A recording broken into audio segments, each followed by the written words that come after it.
Graça e paz, amados irmãos, ouvintes da Santa Palavra de Deus. Tudo bem com vocês, meus queridos? Amados, antes de mais nada, se inscreva no nosso canal, clique no sininho para ser notificado de quando houverem novos vídeos, faça o seu comentário concordando ou refutando. Na refutação eu peço que você traga referências bíblicas, né, para que essa refutação tenha embasamento contextual e não nem crendice. Porque crendice é mito. Se não tem embasamento bíblico, é suposição. E aqui a questão é embasamento bíblico dentro de contexto, obviamente. Compartilhem também os nossos vídeos nas suas redes sociais, ajudando aí a promover o nosso canal. Bom, amados, o que eu estarei pregando para vocês hoje é: aquilo que nós fazemos define o Deus que nos possui. Veja bem, aquilo que nós fazemos define o Deus que nos possui. Logo, são as nossas obras que dão testemunho de quem habita em nós. Tá certo? Bom, para darmos início a essa mensagem, eu peço nesse instante que vocês abram comigo as suas Bíblias no Evangelho de João. Evangelho de João.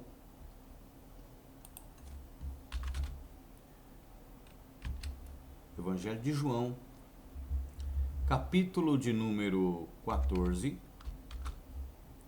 a partir do versículo de número 8. Evangelho de João 14, 8. Todo mundo conhece essa passagem, né? Mas vamos lá. Disse-lhe Filipe: Senhor, mostra-nos o Pai, o que nos basta, nos é suficiente. Ao que Yeshua lhe responde: Estou há tanto tempo convosco e não me tendes conhecido, Filipe? Muitos levam essa pergunta de Cristo como se ela fosse retórica, no sentido dele afirmar que era o Deus que ele pedia para ser mostrado, né? Mas na verdade não era nada disso. Ele estava dizendo que quem o via, quem me vê a mim, vê o Pai. Como dizes tu, mostra-nos o Pai. Em cima disso, eu vou provar para vocês que as nossas obras definem o Deus que nos possui. Quem me vê a mim, vê o Pai. Como dizes tu, mostra-nos o Pai. Versículo 10. Não crês tu que eu estou no Pai e o Pai está em mim? As palavras que eu vos digo, não as digo de mim mesmo. Olha que interessante. Mas o Pai que está em mim é quem faz as obras. Então as obras do Pai são feitas pela palavra pregada pelo Filho, as quais ele não dizia de si mesmo. Certo? Mas vamos continuar. Versículo de número 11. Crede-me que estou no Pai, e o Pai em mim. Olha só, crede-me que estou no Pai, e o Pai em mim. Crede-me ao menos por causa das mesmas obras. Ou seja, o Filho se portava como o Pai. Olha só, crede-me que estou no Pai e o Pai está em mim. Crede-me, acredita em mim, ao menos por causa das mesmas obras. Ou seja, a prova de que ele estava no Pai e o Pai estava nele era o seu comportamento. Ok? Ele e o Pai se portavam da mesma forma, sendo pessoas diferentes. Tá certo? Ele deixa muito claro que a prova de que ele estava no Pai e o Pai estava nele. Eram as mesmas obras. Quando é que eu estou no Pai e o Pai está em mim? Eu estou no Pai na mesma sintonia, obedecendo, falando o que Ele pede, fazendo o que Ele faz, né? E, contrapartida, a prova de que o Pai está em mim é quando eu me porto como Ele, quando eu reproduzo aquilo que Ele pede para que eu fale, quando eu falo do que eu o vi fazendo, quando eu prego aquilo que eu ouvi falando. Para muitos isso parece utópico e uma capacidade exclusiva do Messias, mas dentro desse contexto ele prova que não. Vamos continuar. Versículo de número 12. Na verdade vos digo que aquele que crê em mim, olha que interessante, aquele que crê em mim também fará o quê? As obras que eu faço. Que obras? Que obras? Aquelas obras que provam que eu estou no Pai e que o Pai está em mim. Então, o meu comportamento, as minhas ações, elas atestam, elas comprovam que elas dão definição para o Deus que habita em mim. Então, se eu digo que sou de Deus e eu tenho um comportamento irregular, um comportamento, uma postura diferente da de Deus, eu sou um mentiroso. Eu sou um mentiroso. Porque a prova de que Deus habitava no Filho eram, né, as obras, o comportamento do Filho. Tem muita gente aí fora que diz, olha, Deus habita em mim, eu tenho o Espírito Santo de Deus, mas o seu comportamento contraria tudo isso. A sua postura contraria tudo isso. O cara mente, engana, enrola, o cara bebe descontroladamente, fuma, usa drogas, e às vezes, sob efeito de drogas, ele está em cima do púlpito pregando. Quantos aí que eu conheci que cheiravam cocaína e ia pregar em cima do púlpito? Quantos que eu conheço que fumavam maconha porque acreditavam que aquela brisa, né, aquele momento ali daquele êxtase provocado pela droga, ele estaria em comunhão com Deus. Inclusive os que são da religião rasta, né, da tribo de Já, eles têm esse entendimento, que a maconha coloca eles num plano espiritual de contato com Deus. Olha que loucura, mas é verdade. Pastores que subiam em cima do púlpito para pregar alcoolizado. Pastores em adultério. Pastores em fornicação. Pastores viciados em masturbação, em pornografia.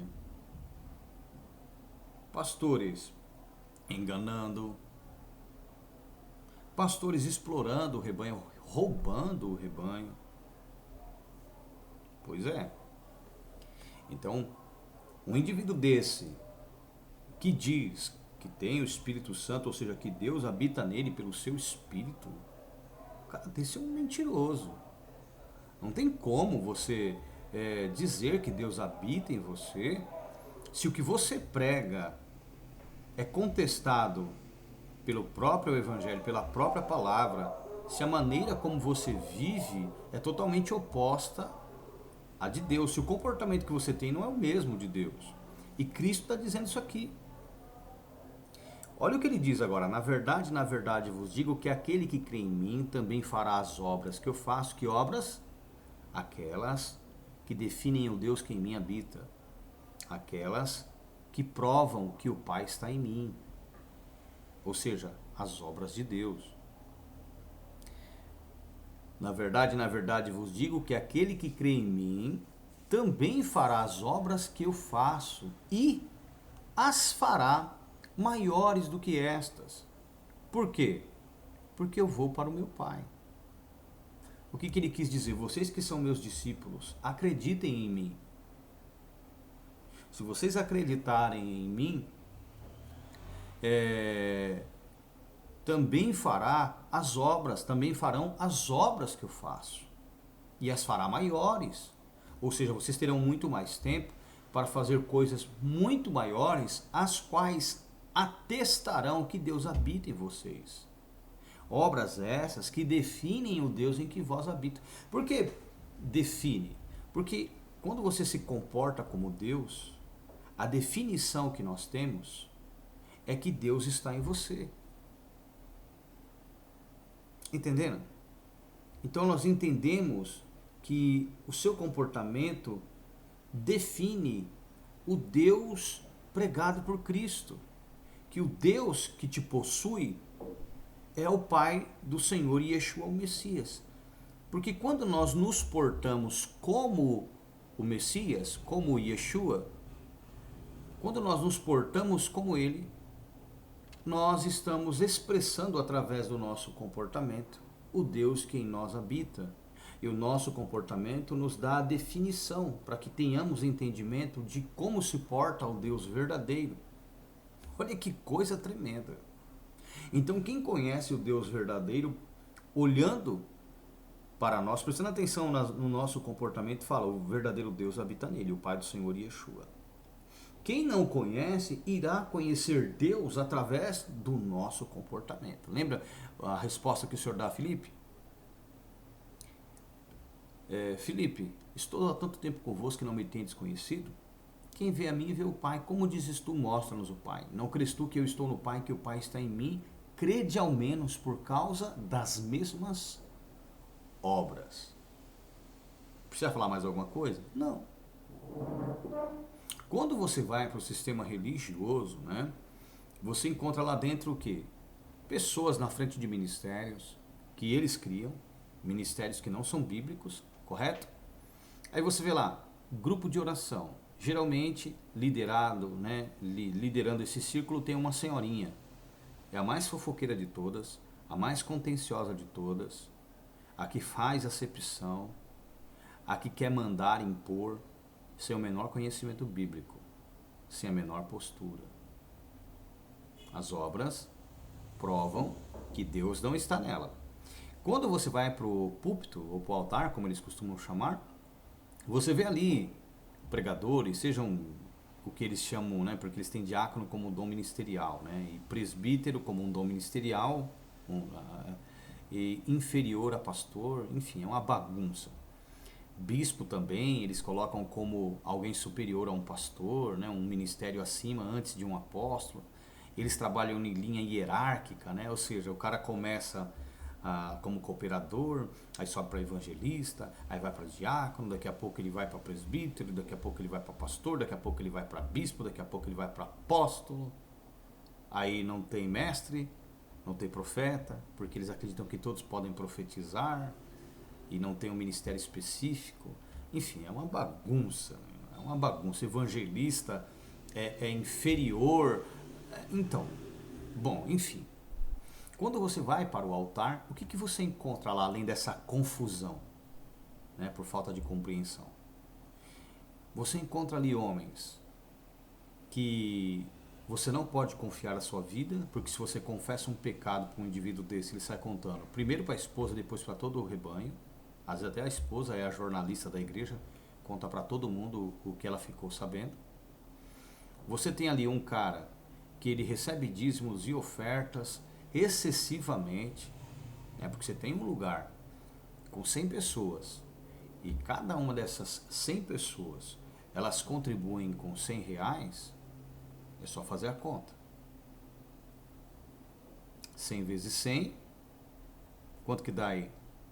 R$10.000, não é isso? 100 vezes 100, R$10.000. Para onde vai esse dinheiro? Porque aí você paga no aluguel 2.000, você paga em água, em luz, mais uns R$300. Você paga a internet, se tiver internet ali, mais uns R$100. Certo? Ah, você compra material de limpeza, produto de limpeza, beleza, mais uns R$ 100. Para onde vai o resto? Ah, tem a manutenção ali, manutenção aqui. Tudo bem, geralmente quem faz isso é os próprios irmãos da igreja, mas que aconteça, mas não é todo mês que acontece, porque se acontece todo mês manutenção nos equipamentos, pelo amor de Deus, vai orar que tem uma praga nessa igreja, uma maldição. Aí só para lá, de repente, uns R$ 7.000, R$ 6.500, para onde vai esse dinheiro? Ah, o pastor tem que ganhar, concordo, tira aí uns 3.000 pro pastor, beleza, né? Dependendo de como for, um pouquinho mais, né? Beleza. E o pobre da igreja, irmão? E o pobre da igreja? Aí você paga um valor desse para um indivíduo que ele não está ali para te atender quando você precisa, você não sabe aonde ele mora para recorrer a ele se houver necessidade, ele não sabe aonde você mora, ele não sabe o seu nome, você não sabe o nome dele, né? Você não sabe nem quem é ele. Às vezes você chama tanto de pastor que você não sabe nem o nome do cara. É um cara que não tem misericórdia, não tem compaixão, é mentiroso, é vaidoso, é soberbo, não serve o rebanho. Isso na melhor das hipóteses. Isso quando o cara não é amante das moças do grupo de louvor, quando o cara não é amante de alguma obreira, às vezes até casada dentro da igreja, quando a mulher dele não sai com algum obreiro da igreja, e etc, e etc, e etc. Daí vai só piorando o quadro. Por que eu estou dizendo tudo isso para vocês? Porque esses tipos de indivíduos não têm um comportamento que expressa em Deus muito, mas veja bem, eles não têm um comportamento que expresse o Deus verdadeiro, mas o comportamento deles dá definição ao Deus que o possui. Pelo comportamento desse indivíduo, você sabe o espírito que atua na vida dele, que é predominante na vida dele. Ele pode se emocionar na hora das suas orações, ele pode pregar eloquentemente, pode saber a Bíblia, versículo por versículo, e até conhecer a verdade como nós conhecemos. Mas o que vai dar definição ao Deus que o possui são as obras que ele pratica, o comportamento que ele tem.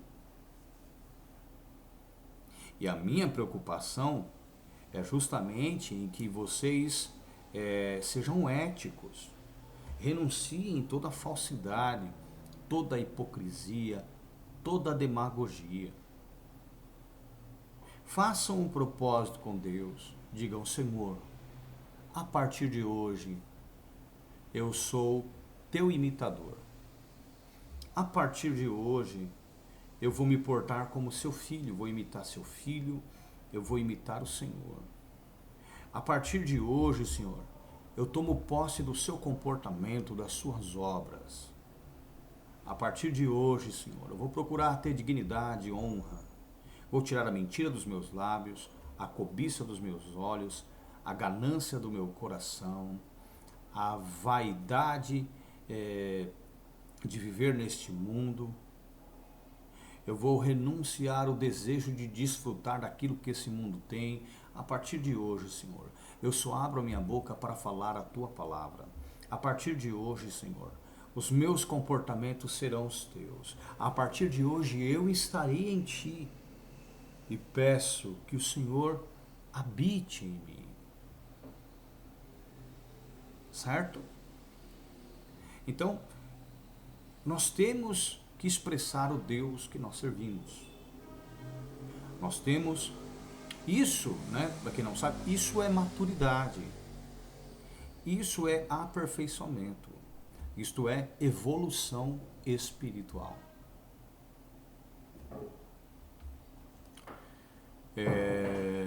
Efésios capítulo 4, versículo 11. Olha o que é maturidade, o que é evolução espiritual. Ele mesmo, o Senhor, deu uns para apóstolos, e outros para profetas, e outros para evangelistas, e outros para pastores e doutores, ou mestres, né, de acordo com a tradução. O que ele queria com isso?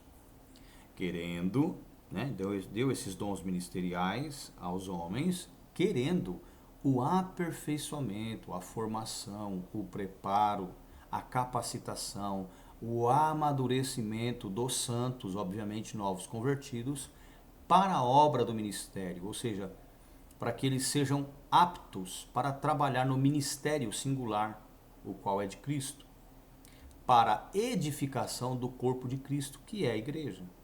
Então, a priori, a igreja, ela não cresce em quantidade de membros, tá? Mas sim em qualificação de pessoas. O que importa para Deus não é quantidade, é qualidade, certo? Então, o aperfeiçoamento diz respeito à qualificação, preparo, formação, amadurecimento dos santos para que eles estejam aptos para fazer a obra do ministério, para trabalharem no ministério do Senhor. Veja que está no singular. Para a edificação do corpo de Cristo.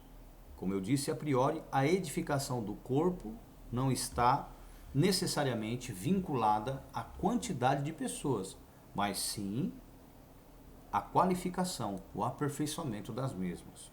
Certo? Vamos lá.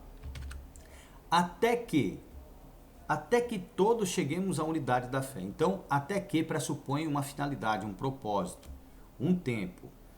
Por quanto tempo estes homens que receberam os dons ministeriais estarão trazendo o aperfeiçoamento para os santos? Até quando isso sucede?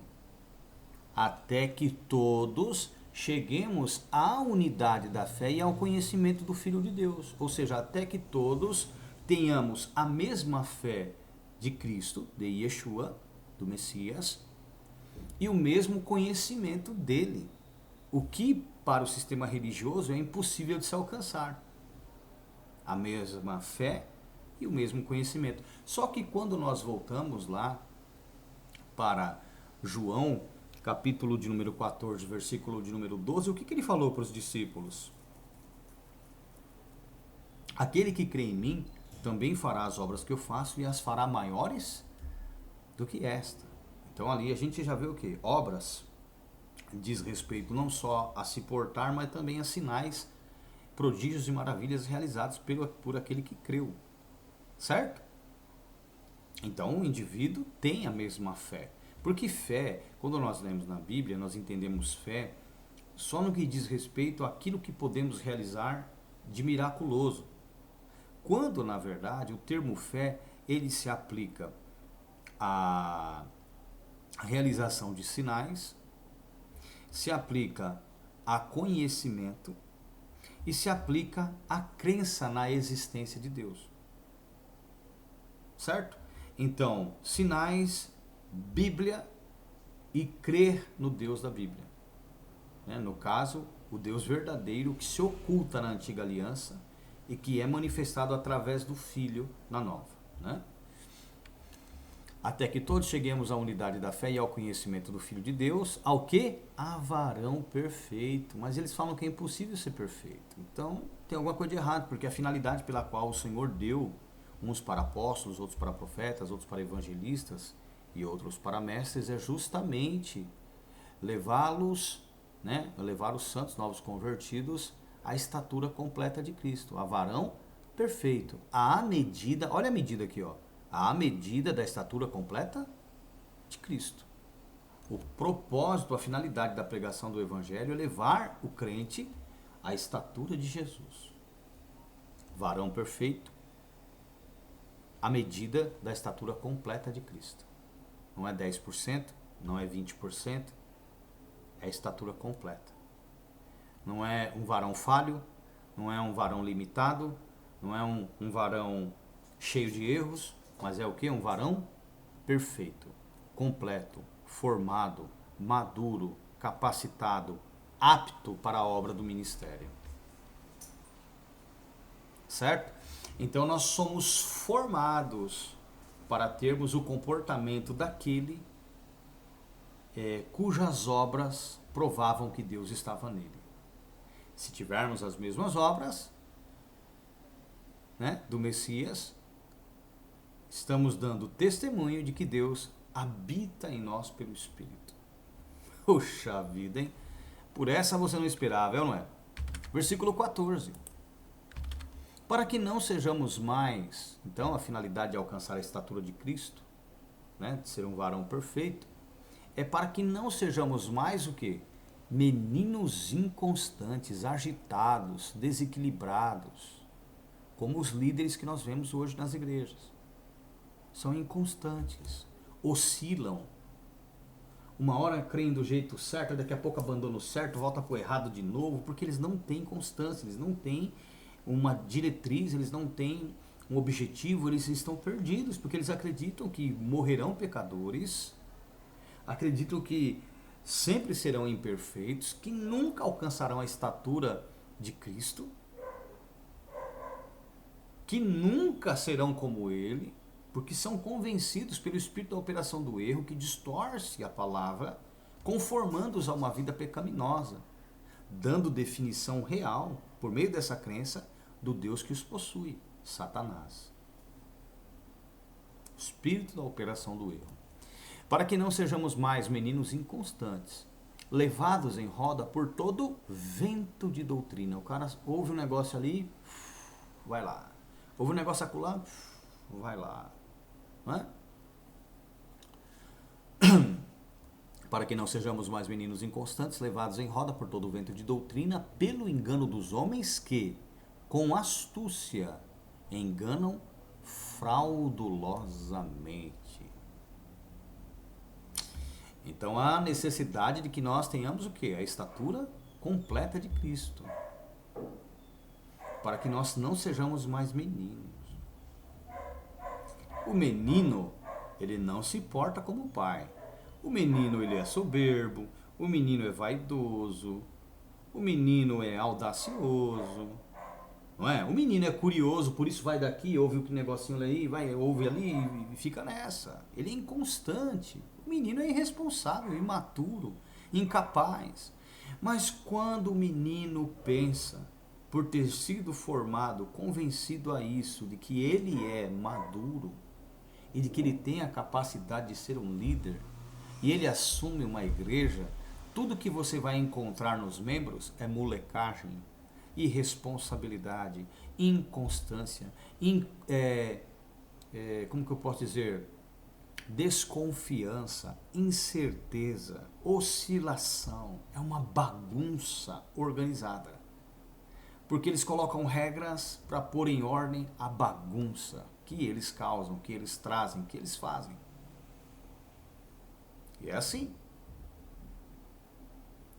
Por isso que há necessidade de que nós façamos o quê? Ouçamos e obedeçamos. Se nós realmente somos templos de Deus, temos que tomar cuidado com o nosso corpo, vivendo em santidade. Olha que o apóstolo Paulo fala a este respeito.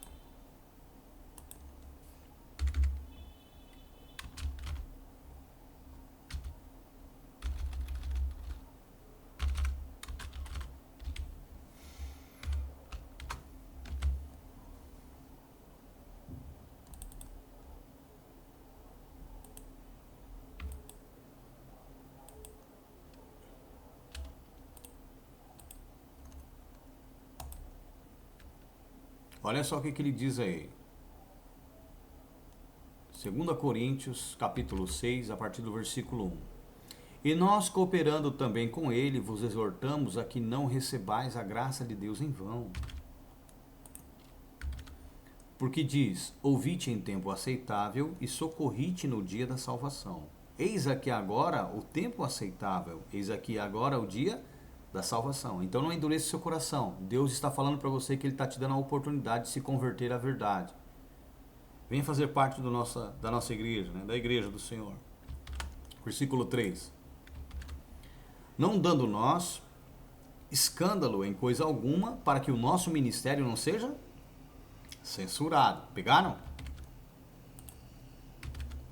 Antes como ministros de Deus, tornando-nos recomendáveis em tudo, na muita paciência, nas aflições, nas necessidades, nas angústias, nos açoites, nas prisões, nos tumultos, nos trabalhos, nas vigílias, nos jejuns, na pureza, na ciência, na longanimidade, na benignidade, no Espírito Santo, no amor não fingido, na palavra da verdade, no poder de Deus, pelas armas da justiça, à direita e à esquerda, por honra e por desonra, por infâmia e por boa fama, como enganadores e sendo verdadeiros, como desconhecidos, mas sendo bem conhecidos, como morrendo e eis que vivemos, como castigados e não mortos, como contristados, mas sempre alegres, como pobres, mas enriquecendo a muitos, como nada tendo e possuindo tudo.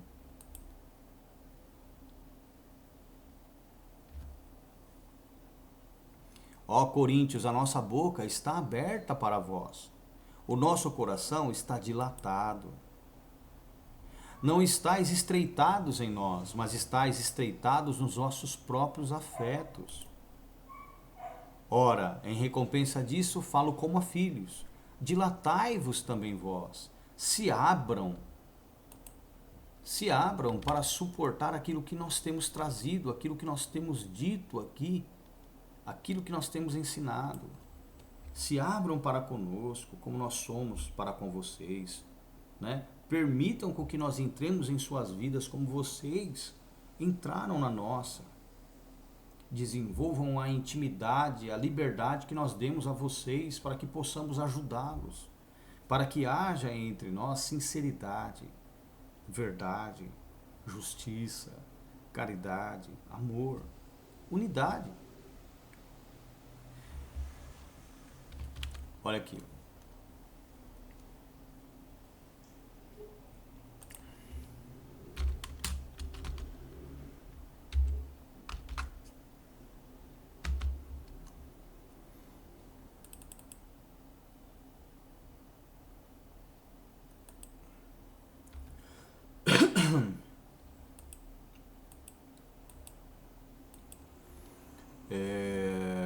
Primeira Coríntios, capítulo de número 3,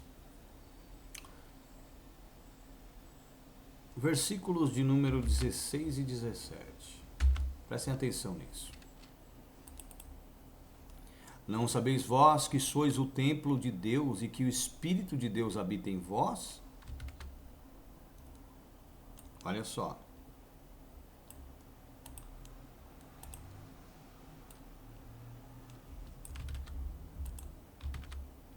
Não sabeis vós que sois o templo de Deus e que o Espírito de Deus habita em vós? Olha o que o apóstolo Paulo está perguntando aqui.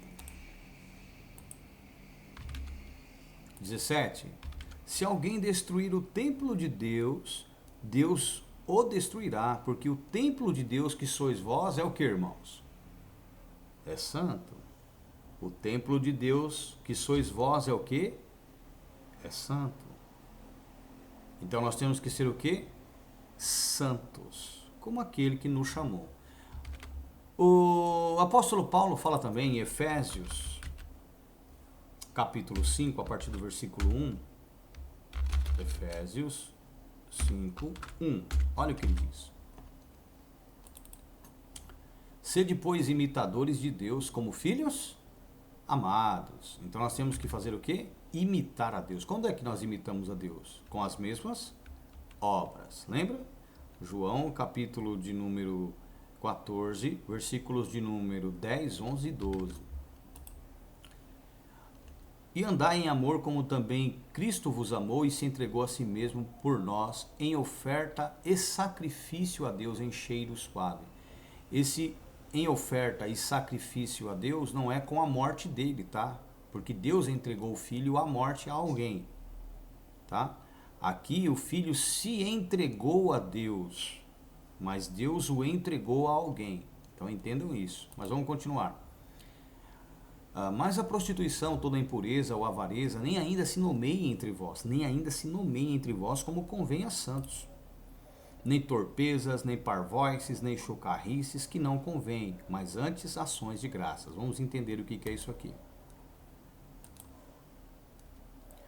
Não haja obscenidade, nem conversas tolas, nem gracejos imorais, que são inconvenientes, mas, ao invés disso, ação de graças, comportamentos que promovam graça àqueles que nos ouvem, né?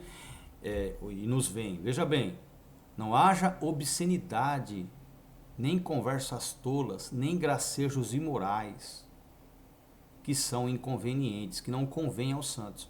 Interessante que você vê muitos pastores por aí, inclusive comediantes, que ficam falando, né, coisas obscenas, imorais, com teor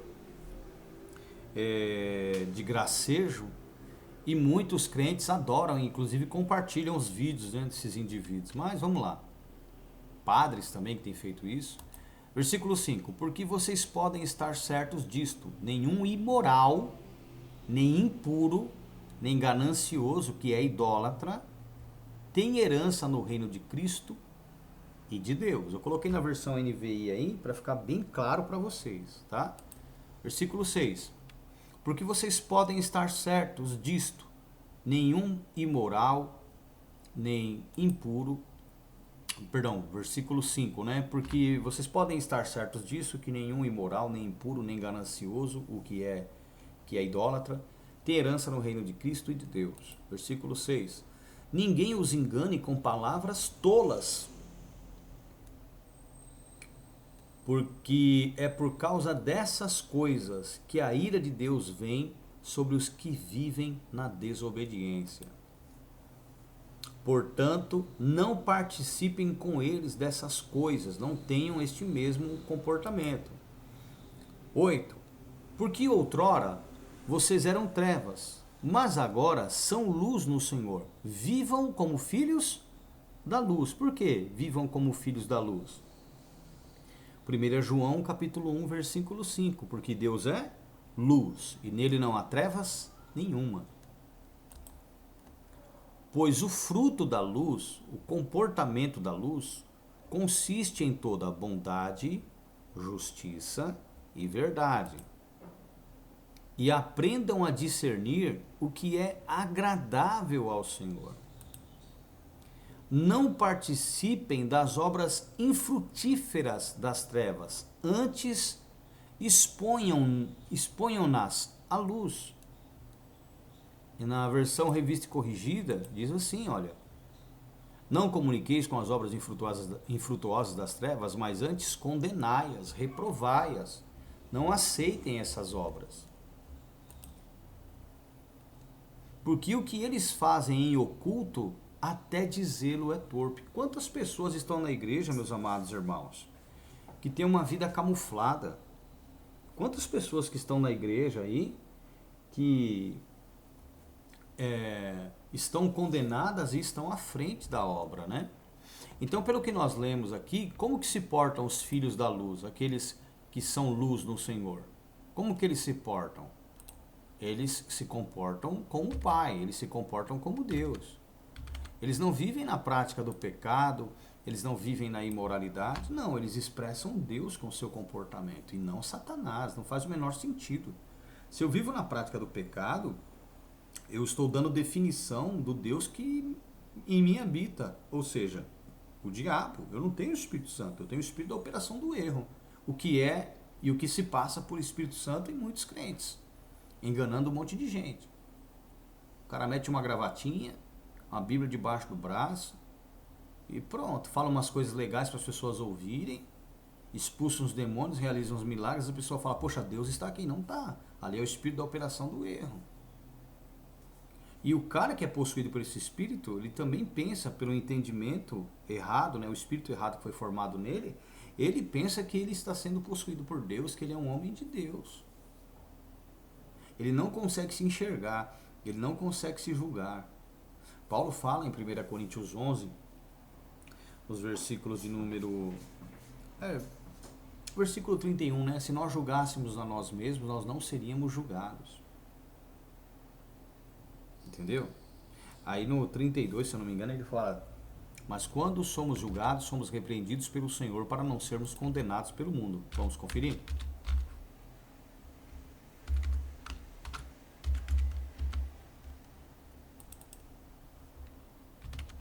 Olha só.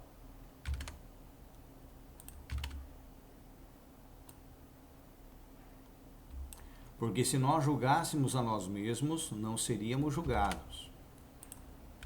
Mas quando somos julgados, somos repreendidos pelo Senhor para não sermos condenados com o mundo, porque o mundo está condenado. Então, o cara não consegue fazer uma autoanálise. Ele não consegue enxergar os próprios erros. Ele não vê as suas falhas. Por quê? O espírito da operação do erro o convenceu que ele é salvo vivendo em conformidade com o mundo, vivendo na prática do pecado, vivendo nas obras infrutíferas ou infrutuosas das trevas. O cara não consegue entender que ele está condenado. Ele está indo para o inferno acreditando que está indo para o céu. Ele está sendo condenado pensando que está salvo. Esse é um pensamento dele. Ainda que as suas obras atestem o inverso, o contrário, ele pensa que está sendo salvo. Olha a que ponto que o diabo engana uma pessoa. Olha a que ponto que uma mente distorcida, uma mente formada da maneira errada chega de não enxergar os próprios erros. Eles veem coisas gritantes, assassinato, estupro, coisas gritantes.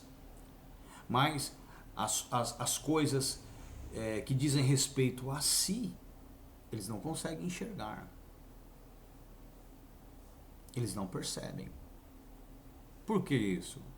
Essa é a ignorância que o inimigo produz através do espírito da operação do erro, pelo ensino dos falsos profetas. Amados irmãos, estes homens pensam que o falso profeta, ele é um pecador.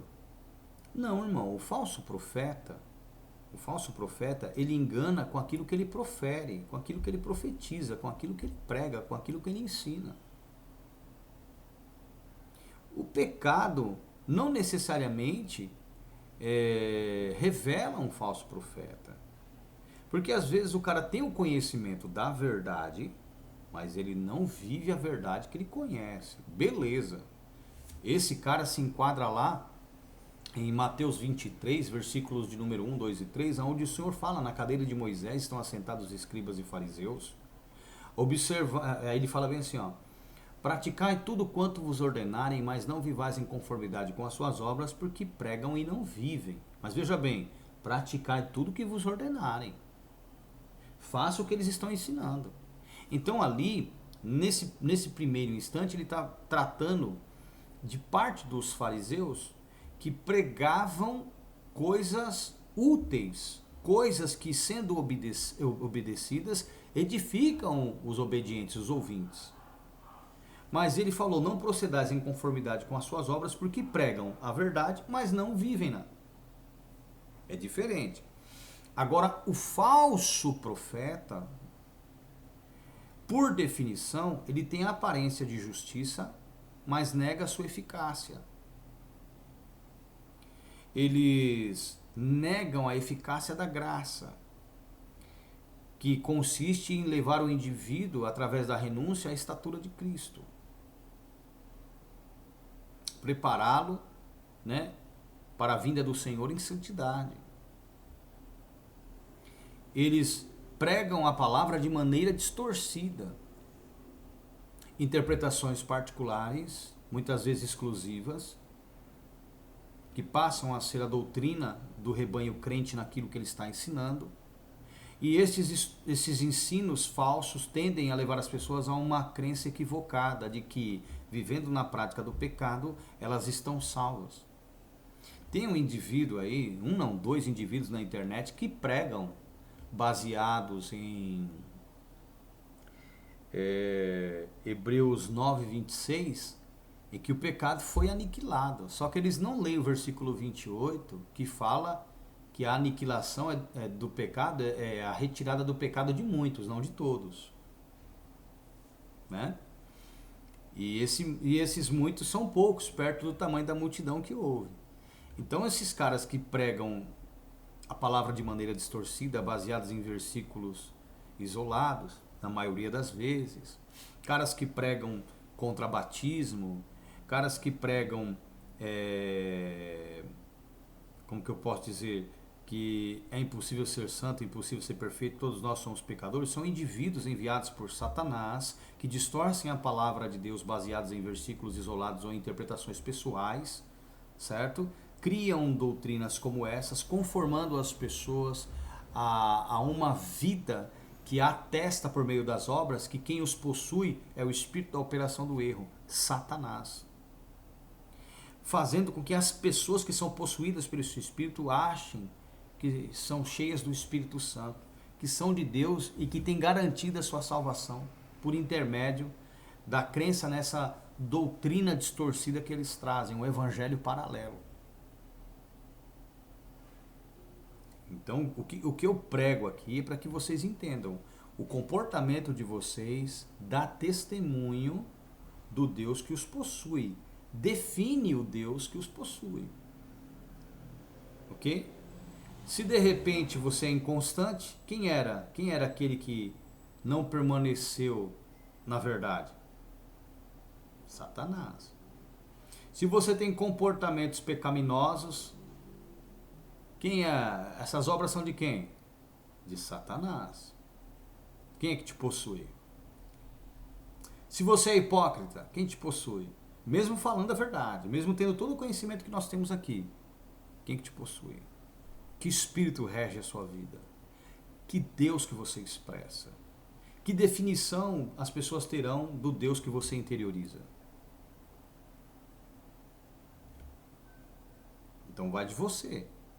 Nós pregamos aqui para que você conheça a verdade. Eu prego aqui para que vocês tenham esse conhecimento. Aqui mesmo em 1 Coríntios 11, versículo 1, ó.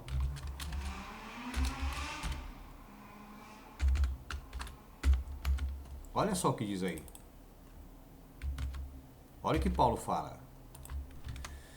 Sede o quê? Meus imitadores, como também eu de Cristo. Então ele fazia o que Cristo fazia. E ele pede, ó, façam como eu faço.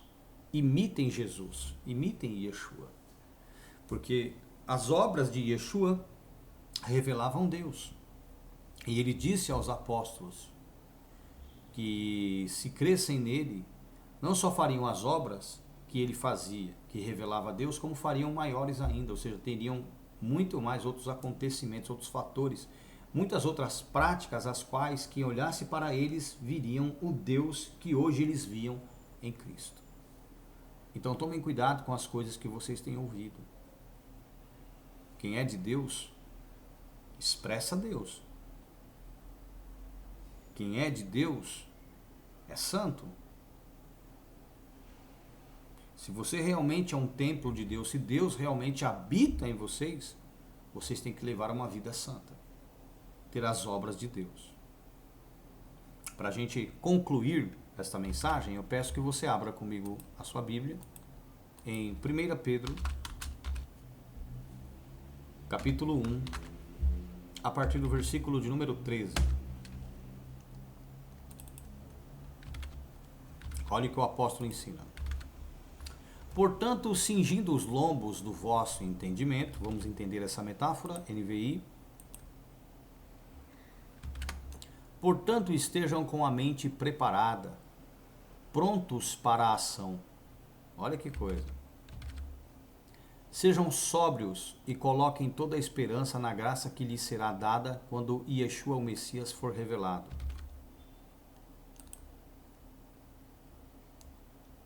Voltando para a revista corrigida.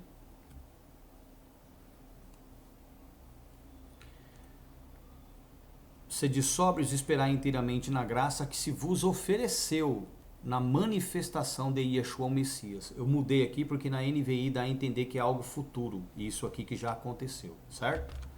Versículo 14. Como filhos obedientes, não vos conformando com as concupiscências, os desejos que antes havia na vossa ignorância, quando vocês não tinham entendimento.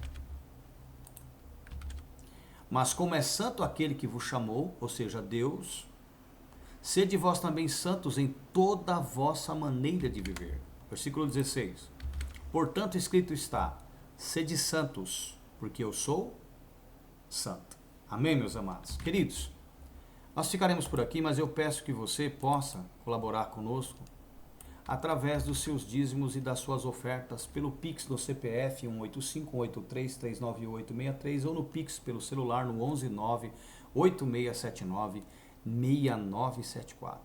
Colaborem conosco, se juntem a nós, eu tenho certeza absoluta que Deus irá mudar a sua vida, tá? Mudará a sua vida. Deus abençoe a todos, fiquem na paz, shalom.